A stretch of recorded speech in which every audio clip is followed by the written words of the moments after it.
الف نون زائدتان یہ معنی کی بڑھوتری بیان کرتا ہے.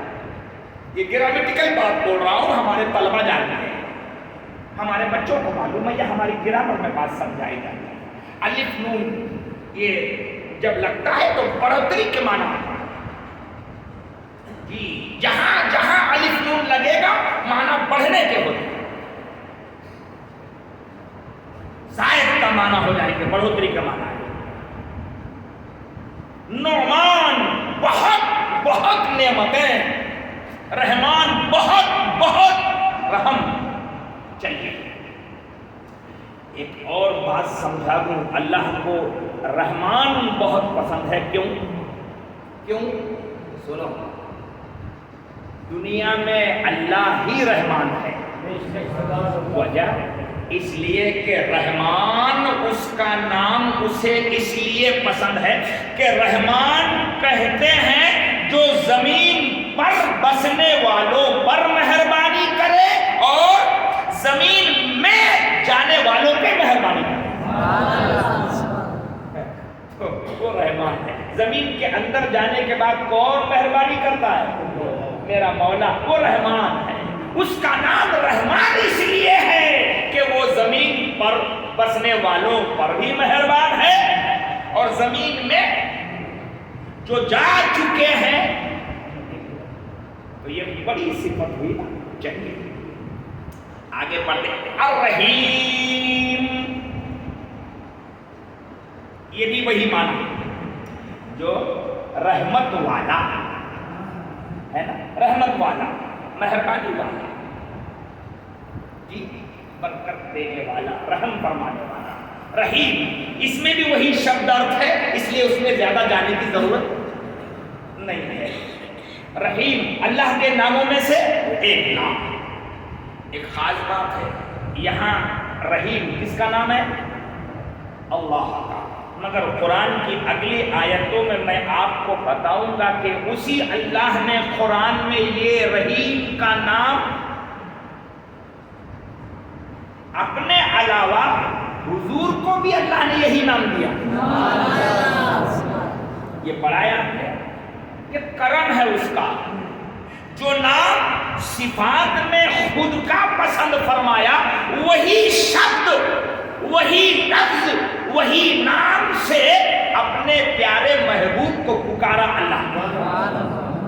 آیت پڑھ کے صرف اس میں یاد دلا دیتا ہوں، ترجمے کا چانس نہیں کیونکہ آج ترجمہ تو اس کا کرنا ہے. لقد جاءكم رسول من انفسكم عزيز عليه ما عنتم حريص عليكم بالمؤمنين رؤوف رحيم. یہاں تو دو نام، بلکہ عزیز بھی آیا ہے اس میں. تین نام، اللہ کے تین الگ الگ نام تھے، وہ تینوں نام اللہ نے حضور کے لیے استعمال. سبحان. ٹھیک ہے، ٹھیک ہے. چلیے الرحیم رحمت والا. سورہ شروع کرتے ہیں.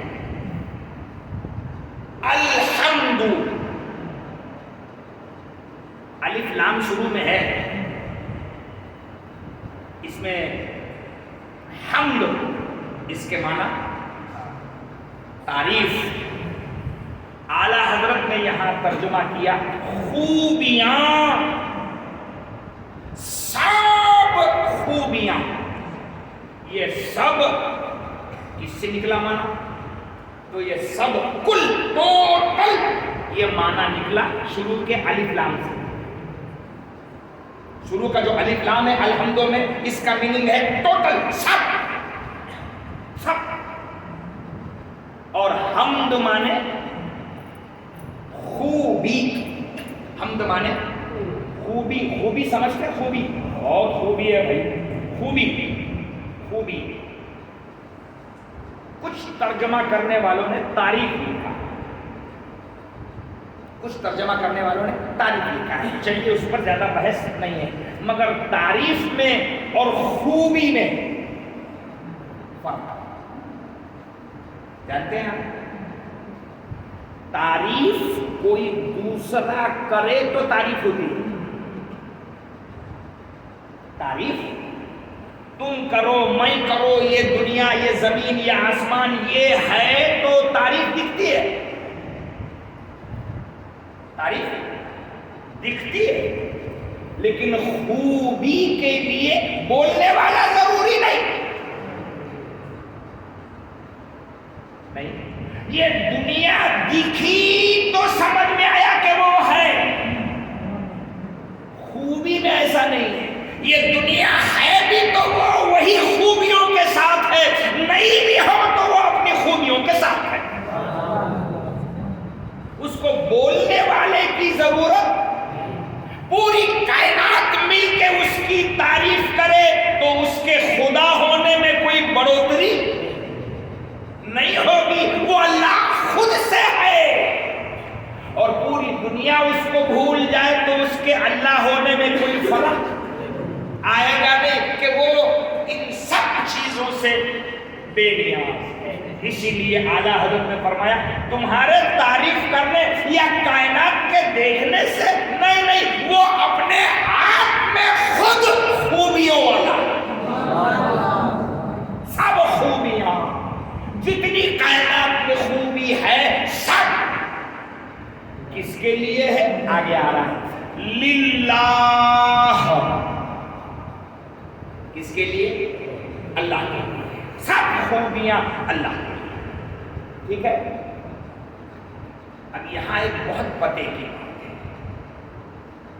رب العالمین، یہ جملہ ہے، اللہ کے لیے تو ہے یہ شبد آ گیا، مگر اللہ ہی کو اور سمجھانے کے لیے ایک دوسرا شبد قرآن میں کیا ہے؟ رب العالمین۔ رب عربی ہے، اس کا کیا معنی؟ رب عربی ہے، اس کا اردو میں ترجمہ کرنا ہو تو پالنا پوسنا،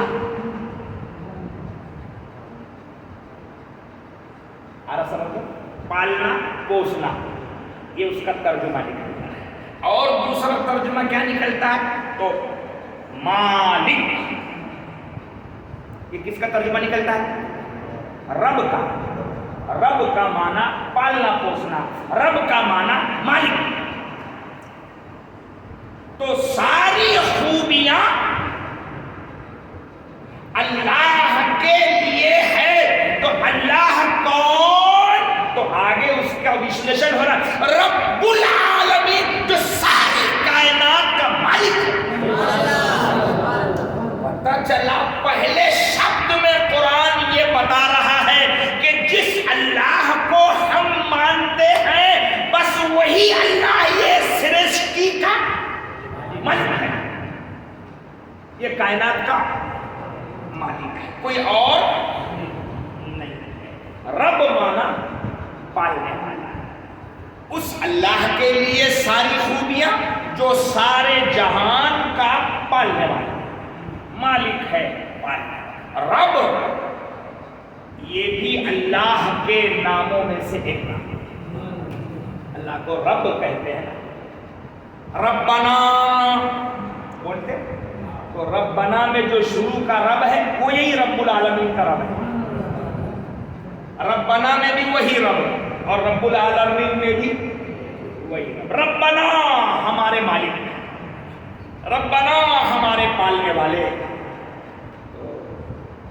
پالنے والے تو ان بچوں کے گھر میں ان کے امی ابو بھی ہے، ان کو پوچھو تم کو کون پالتا تو یہ کیا بولتے ہیں؟ امی ابو۔ آپ کو کنے پالا؟ امی ابو۔ مجھے کس نے پالا؟ امی ابو۔ اور قرآن یہاں وہ وشلیشن کرتے وقت بول رہا ہے کہ اللہ سارے جہان کا پالنے والا ہے، تو ابھی یہ پالنے والا اور ابھی پھر یہ دو الگ الگ ہو جا رہا نا، یہ ہے تو یہ کیسا اور یہ ہے، آپ سمجھے؟ اب کچھ لوگ اسی کو شرک کہہ دیتے ہیں، ارے اللہ کے ساتھ اس کو یہاں شریک نہیں، شرک تو نہیں ہوا؟ ارے امی ابو بھی پال رہے ہیں اور اللہ بھی پال رہا ہے، دونوں کو پالنے کا شبد نہیں ہونا چاہیے اور ہوتا ہے، پھر شرک نہیں، یہ شرک نہیں۔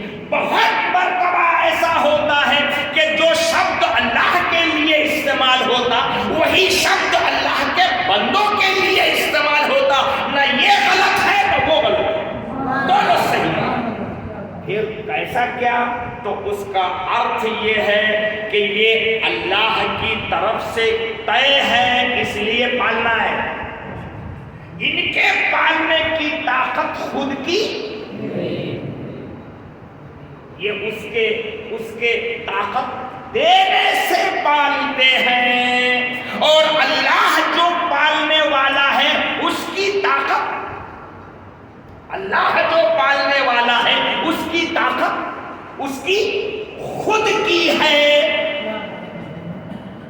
ان کی خود کی نہیں اور اللہ کی، بس یہی فرق ہو گیا، شرک یہی سے ختم ہو گیا۔ آ رہا سمجھ میں؟ جس کسی نے امی ابو کی طاقت بھی اس کی خود کی ہے، کسی دوسرے نے نہیں دیا، پھنس گیا۔ اور جب کہا کہ میرے امی ابو نے مجھے پالا پوسا اور خیال کیا ہے کہ یہ اللہ کی طرف سے ہے، تو یہ بالکل ایمان ہے، صحیح ہے۔ رب العالمین، ساری کائنات کا پالنے والا یا پالا۔ اچھا، ماں اور باپ کو بھی قرآن میں آگے آئے گا، مگر میں صرف اشارہ کر کے نکل رہا ہوں۔ یہاں رب کس کے لیے کہا گیا؟ کس کے لیے؟ اللہ کے لیے۔ اور یہی رب کا شبد اللہ نے قرآن میں امی ابو کے لیے استعمال کیا، قرآن میں ہے یہی رب، امی ابو کے لیے بھی قرآن میں اللہ نے استعمال فرمایا۔ تو وہاں کیا مانا؟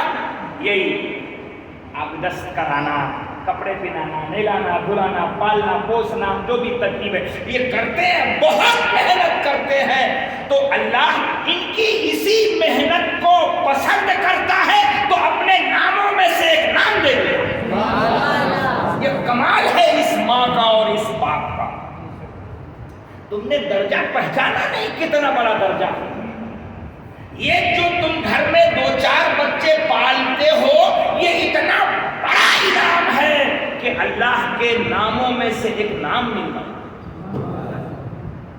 یہ خدا کا انعام ہے۔ ادھر آ بندے، یہ بہت اچھا بندہ ہے۔ تم سمجھتے ہو کہ مسجد میں آ کے جنت کا سرٹیفکیٹ ملے گا؟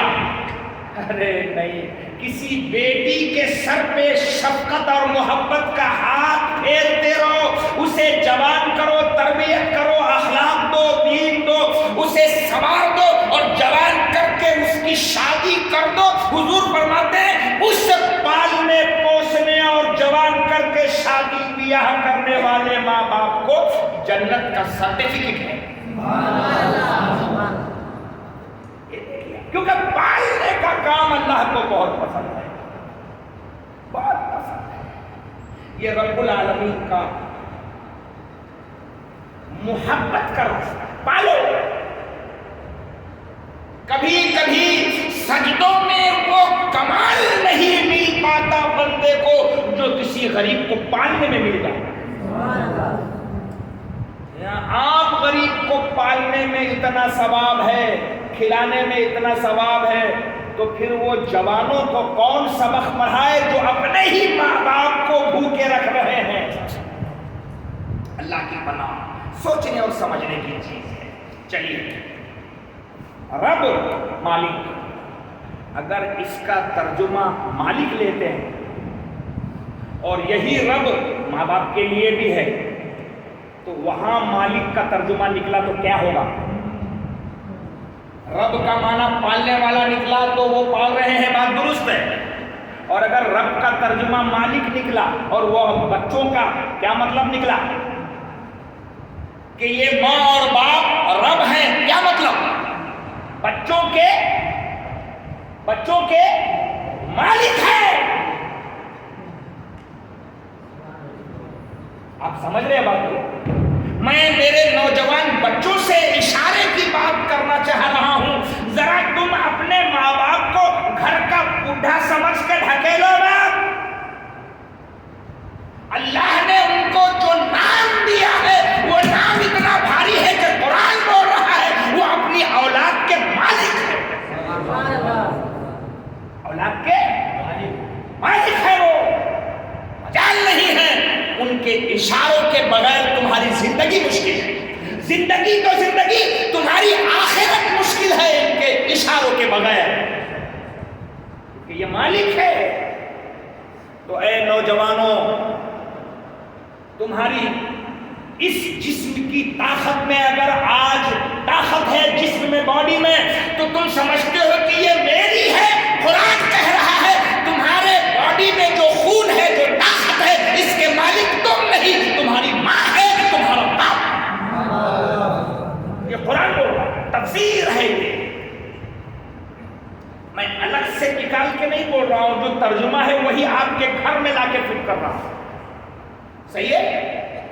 تو اب تمہاری جوانی تمہاری نہیں ہے، تمہارے ماں کی ہے، تمہارے باپ کی ہے. تمہاری آگے کی بات سنو اے نوجوانوں، تمہاری کمائی اپنے جوانی کے بلبوتے پر آپ 1000-2000 روپیہ روز کما رہے ہیں، مہینہ کما رہے ہیں، یہ تو تمہارا ہے. ٹھیک ہے، یہ باڈی امی کی ہے، مگر میں جو کما رہا ہوں یہ سن لو، قرآن بول رہا، تم اور تمہاری کمائی ہوئی ہر چیز کے مالک وہ ہے، تم نہیں. مالک کما تم رہے ہو، مالک باپ ہے. کما تم رہے ہو، مالک ماں ہے. ایک مسئلے کی بات سمجھا دوں، ایسا ہوتا نہیں ہے مگر مسئلہ سمجھ لو. مسئلے پہ مسئلہ آ گیا تو سمجھنے میں حرج نہیں ہے. بچے نے کمایا اور پینٹ لٹکا کے گھر میں رکھا، اس میں 1500 روپے تھے. کبھی اس کا الٹا بھی ہوتا ہے، باپ کمایا، پینٹ لٹکایا، کپڑا لٹکایا، سو گیا. کبھی بچے نے ابا کے جیب سے 150 روپے نکالا تو واپس ہے، اور کبھی بیٹے کے پینٹ سے باپ نے نکالا. ایسی نوبت اللہ کسی باپ کو نہ دکھائے، نہ بچے کو دکھائے نہ باپ. مگر مسئلے کی بات بتائیں تو باپ کے جیب سے نکلے تو بیٹا ہے، اور بیٹے کے جیب سے نکالے تو باپ ہی ہے. کیا خیال ہے آپ؟ دونوں ایک ہی ہے؟ مسئلہ سنو شریعت کا، دونوں ایک نہیں ہے. دونوں ایک نہیں ہے، دونوں ایک نہیں ہے. شریعت کا مسئلہ ہے کہ اگر کسی باپ کے جیب سے بچے نے نکالا تو بولنے کو باپ بیٹا ہے، مگر شریعت کہتی ہے بیٹا چور ہے. بغیر اجازت کے جو پیسہ لیا ابو کا، پپا کا، چور ہے. اچھا اگر بیٹے نے کما کے لایا اور پپا نے نکال لیا تو شریعت کہتی ہے باپ چور نہیں ہے. کیوں؟ ابھی وہی بات آئی قرآن سے کہ بیٹا اور بیٹے کی ٹوٹل کمائی کا مالک باپ ہے. تو باپ مالک ہے تو لیا چوری، مالک ہے. یہ قرآن ہے، یہ گہرائی ہے، یہ تفسیر ہے. یہ نوجوان اگر سنیں گے تو انہیں لگے گا کہ ہم کدھر جا رہے ہیں اور قرآن کون سی دشا سکھا رہا ہے. کسی کو لاؤ، جوانوں کو بٹھاؤ اس محفل میں تاکہ آنکھ کھلے. میری بہنیں اگر سن رہی ہیں وہ دیکھیں، اور میرے بچوں کو، آپ کے بیٹوں کو بٹھاؤ اس درس میں تاکہ لگے کہ پھر حق قرآن نے کیا سکھایا ہے. چوری تو کوئی بھی کرے اچھی بات نہیں ہے، مگر قرآن بولتا ہے باپ کا سب کچھ باپ کا ہے اور بیٹے کا سب کچھ باپ کا ہے۔ بیٹے کا سب کچھ باپ کا ہے۔ تو یاد رکھیں آپ، جب تم بھی اسی کے بیٹا، اس کی جائیداد اسی کی، تو پھر اس سے چھپانا، اس سے چرانا، اسی کو بھوکا رکھنا، اسی کو ترسانا، ذرا سوچیے اچھی بات نہیں ہے۔ چلیے بات آگے لے چلیں۔ اچھا، رب پالنے والا یا مالک، کس کا مالک؟ العالمین۔ یہ کس کا مالک؟ ایک ہے عالم، ایک ہے عالمین۔ عالم بولے تو ایک ہی چیز، ایک ہی چیز، اور عالمین بولے تو کوئی انتچ نہیں، گنتچ نہیں، کوئی گنتی نہیں۔ اچھا، عالمین بول دیتا یہاں تو بھی سارے کے سارے آ جاتے، اس کے شروع میں الف لام بھی ہے، العالمین، اور الف لام کا بھی کوئی انت نہیں، کوئی چھوٹا ہی نہیں۔ آپ کو پتا ہے 18,000 عالم ہے اس کائنات،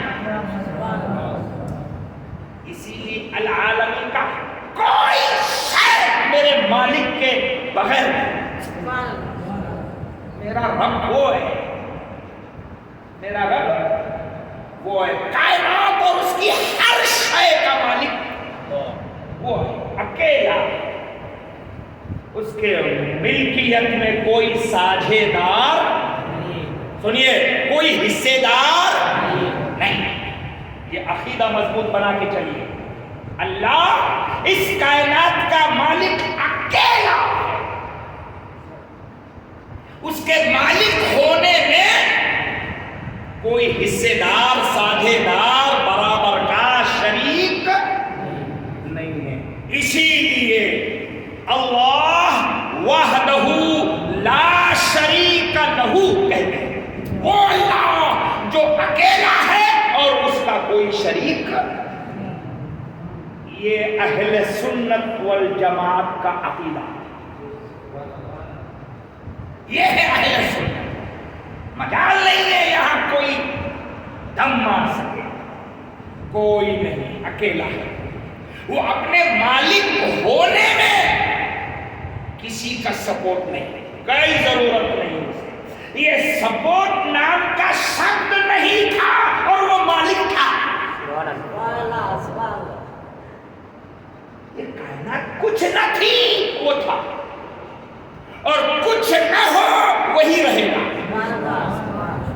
یہ یاد رکھیے آپ، اللہ جسے کچھ نہ تھا وہ تھا، اور کچھ نہیں ہوگا تو وہی رہے گا۔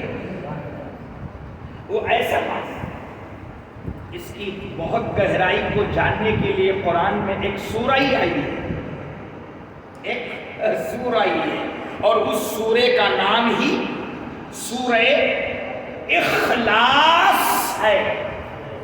سورہ اخلاص، اللہ ایک ہے، اور کیا اور کیا اور کیسے دیکھنے میں تم کو سب سے چھوٹی سورہ ہے نا۔